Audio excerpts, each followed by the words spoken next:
The dangers facing Afghan news workers are increasingly becoming news themselves. The country has been ranked among the world's deadliest for journalists, with more than 20 journalists killed since 2002, a figure that includes both Afghan and foreign correspondents. Faiz Khurshid starts us off. This video was posted on the internet showing 4 terrorists stepping inside a luxury hotel in Kabul. They all disguised as visitors. Later on, they pulled out pistols hidden in their shoes and started shooting everyone they saw. Among those killed was a popular Afghan journalist, Sardar Ahmed. Sardar was celebrating the new year with his wife and children in Syria.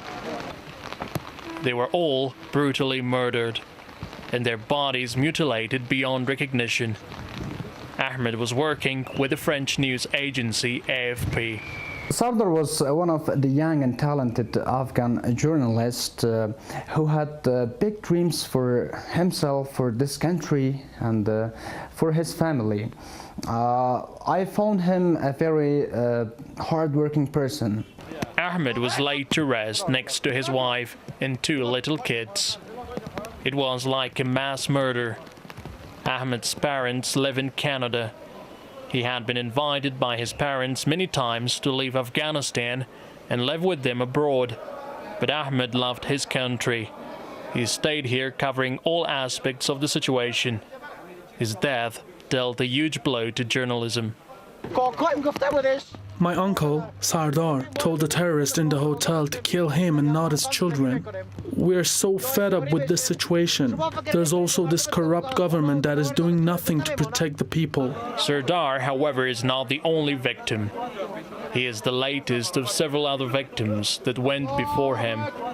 Afghanistan is still one of the most dangerous countries on the planet.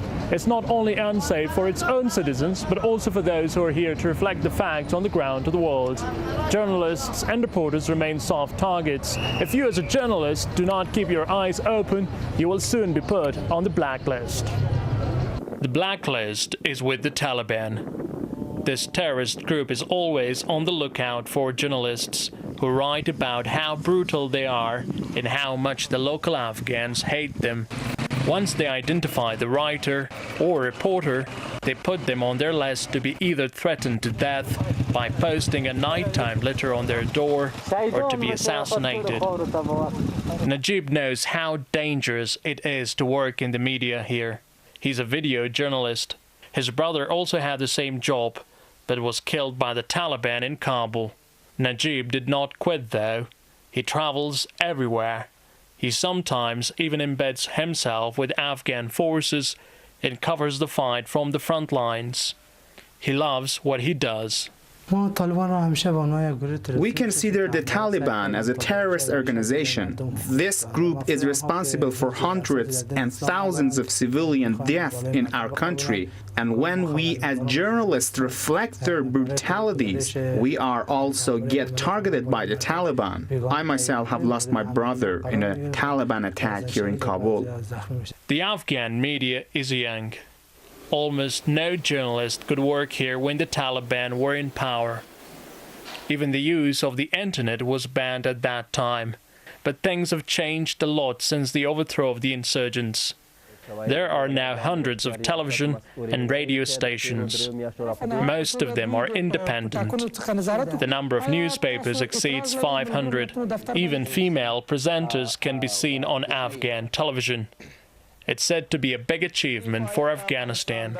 We have to go through these violences against the journalists and the media. But I'm so hopeful for the Afghan journalists and the media. As far as I can see, we have had we have had a high progress in the media in Afghanistan, which makes me to be much hopeful. But there are troubling signs for its future. Growing targeted attacks on journalists have frightened those working in the media here. It's a big concern now. Taliban chief Mullah Omar has recently issued a new list of journalists that he plans to target. The announcement has sent a shiver down the spines of those on the left. It's now the job of the Afghan police and army to protect the lives of journalists and the progress that has been made in media here. These forces are growing in numbers. However, it seems that it takes time to find them fully equipped and trained to save the lives of others.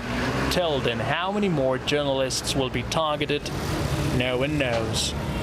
Faiz Khurshid reporting for Reporters File, Kabul.